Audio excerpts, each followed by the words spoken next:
बिस्मिल्लाहिर्रहमानिर्रहीम। अस्सलामु अलैकुम वरहमतुल्लाहि वबरकातुहू। घर में आए दिन लड़ाई झगड़ा। 3 इसमें इलाही से झगड़ों को मोहब्बत में बदल दें। या अल्लाहु या अज़ीमु या वदूदु। जिस घर में हर वक्त लड़ाई झगड़ा रहता हो तो घर के तमाम अफराद या कोई एक फ़र्द हर नमाज के बाद ये वजीफ़ा 90 बार पढ़े। घरेलू नाचाकियों से निजात के लिए नहायत आज़मूदा है।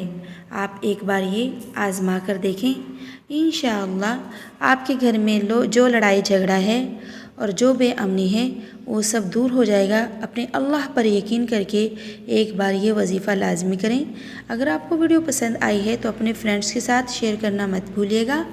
अगर तो आप हमारे चैनल पर नए हैं और हमारे वीडियोस देखना चाहते हैं तो हमारे चैनल को सब्सक्राइब कर लीजिएगा ताकि हमारी हर नई आने वाली वीडियो का नोटिफिकेशन आपको बर वक्त मिल सके।